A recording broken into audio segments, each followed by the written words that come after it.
Yo, some pretty eventful things happened in this episode, so we're gonna talk about it.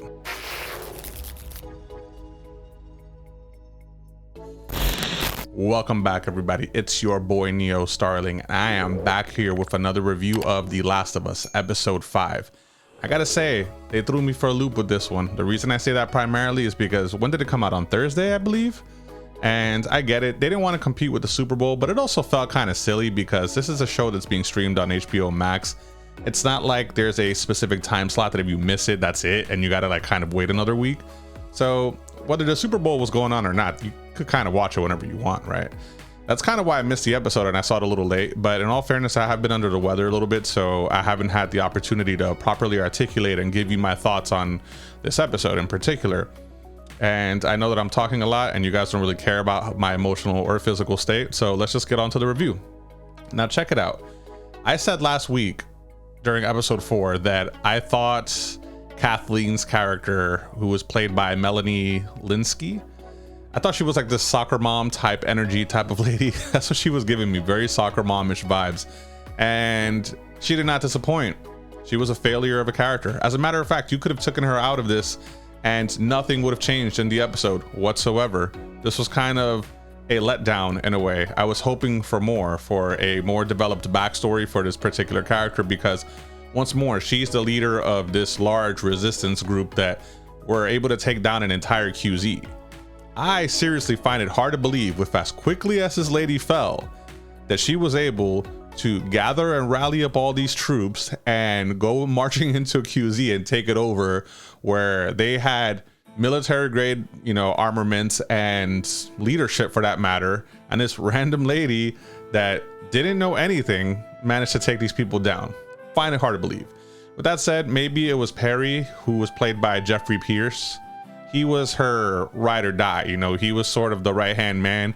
He was kind of the one that knew what to do. I kind of felt like she was just following his lead most of the time, but I'm fast forwarding a little bit. Let's just get to the beginning. So we're finally introduced to two characters from the game, which was Sam and Henry. Now, Henry is played by Lamar Johnson, and Sam is played by this real life deaf kid, by the way. His name is Kayvon Woodard. I'm so sorry. I totally butchered his name. I apologize.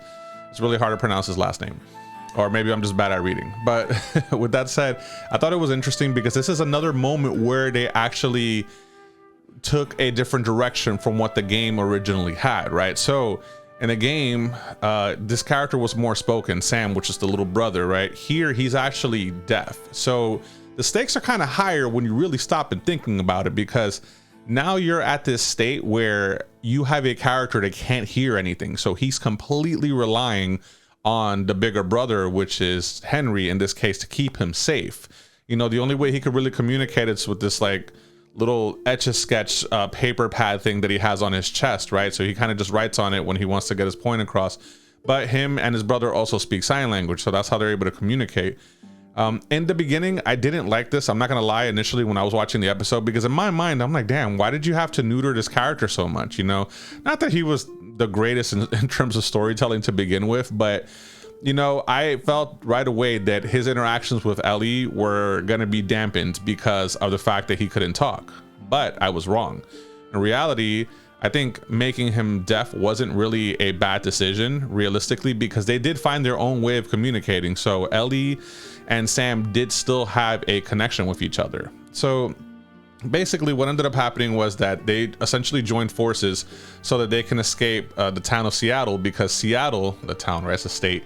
So they're trying to escape Seattle because it's being ran by this tyrannical lady called Kathleen, who is the soccer mom that I spoke about earlier.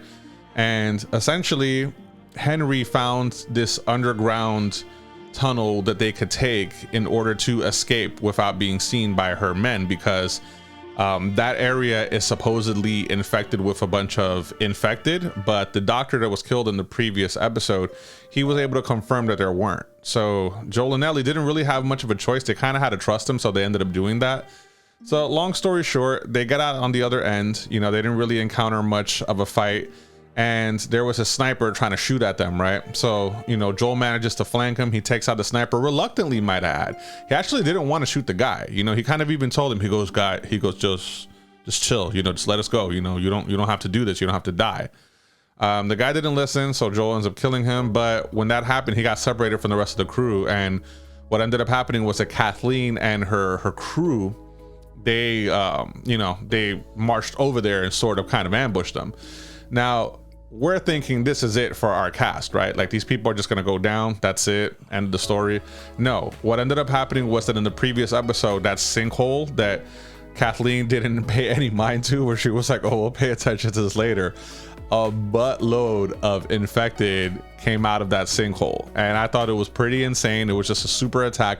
It kind of felt like watching World War Z for a minute, and her entire crew just got annihilated. These people were just ripped to shreds, just more infected to add to the pile of already infected in this world that we live in. And it's funny because somehow Kathleen manages to be the last person, obviously for plot reasons, right? You know, she has to have an interaction with the people that she was hunting down, which in this case were Henry and Sam. And the reason she was even hunting them down was because they were informants, essentially. They were like trading off secrets, you know, for their own needs. So she wanted to make an example out of them. So he's like, you know, don't do this. You know, he's just a kid, don't kill him, blah, blah. And she goes, well, I'm sorry, dear, but you sort of messed up, so I gotta teach you a lesson. And then she gets got. That's it. That's the end of the resistance. They were taken down in one fell swoop. And you know what? It was because of her horrible leadership. Think about this carefully, fellas and ladies. For anyone that's watching this, really think about this carefully. If she would have paid attention to what her right hand was telling her, they could have sort of possibly circumvented, or at least, you know, gotten out of there and avoided that sinkhole rising and just getting all these infected attacking them. You know, that didn't have to happen at all. But because she was so focused on finding these four people technically with Joel and Ellie, that she completely disregarded what was happening in her own home. You know, this sort of goes to the idea of, you know, make sure that your room is clean before you go around judging the rest of the world, right? So she didn't do that. So as a result, she was taken out. Very anticlimactic. You know, I really thought that she was going to have more of a backstory and, you know, we were going to really see something serious happen, but no, that was it.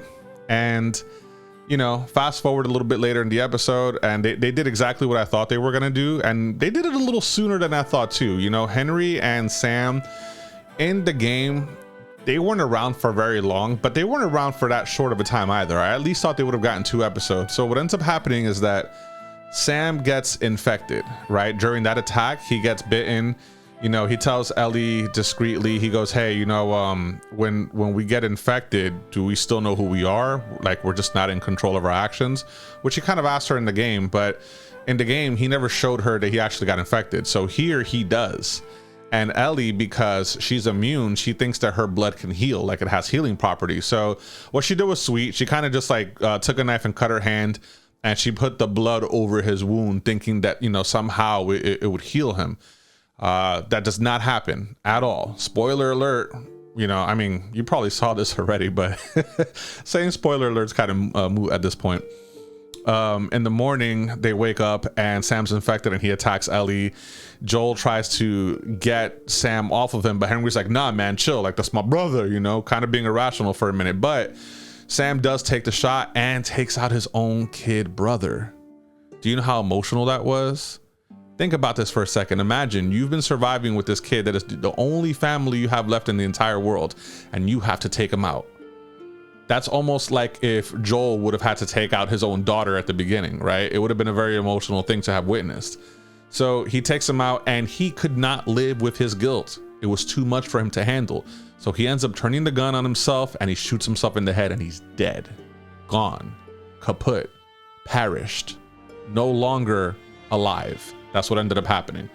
And the episode ends on a very somber tone. You know, they end up burying them, and Ellie's just kind of like, all right, let's go, let's get out of here. It was really sad because I already knew what was going to happen because the same thing happens in the game, but it's still sad to know that this was the inevitable fate of these two particular characters, because just thinking about it, you know, they were sort of a reflection of Joel and Ellie in a way. And when Henry ended up having to kill Sam, that was almost a vision of things to come for Joel. It's almost like this is your inevitable fate. You know, it's either going to be you or her. And Joel already lost a daughter, right? He lost Sarah. He also lost Tess. He does not want to lose Ellie. He's growing to have an emotional connection with her. He really wants to keep her safe, you know. So the end of the episode is just very somber, you know. It's just that feeling like, okay, things are not going to be okay, but we have to keep pushing forward. So that's what they're going to end up doing. Now, if you guys have played the games, if you played if you played episode 1 and episode 2 of the games, or part 1 and part 2 as they're called, you'll obviously know what happens, right? But I'm not going to spoil that in case you decide to actually play it yourself. I've actually been doing playthroughs of it. I just finished the first game and I started playing the second part.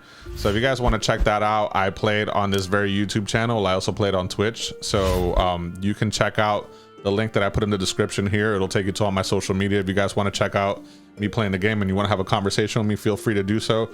This episode, I want to give it out of like 5 stars. I want to give it a 5, but I'm going to give it a 4. And the reason I'm not going to give it a 5 is because of the poor execution with Kathleen and her crew. I really thought that was a missed opportunity, you know, to branch out the story, being that they weren't in the game, you know, so you could have given these people more development. But I also get that they're running low on episodes. I believe there's only 19 episodes in the entire season, so they're kind of trying to rush it at this point, and I just hope that they don't rush it too much to the point where they execute it poorly. But we're gonna find out. Anyway, with that said, I've probably gone way too long. This review is over 11 minutes long, and according to my YouTube algorithm, you guys don't watch for any more than 3 minutes, so I probably should make these reviews a lot smaller. But with that said, you're all awesome, and don't ever let anyone tell you different. Signing off.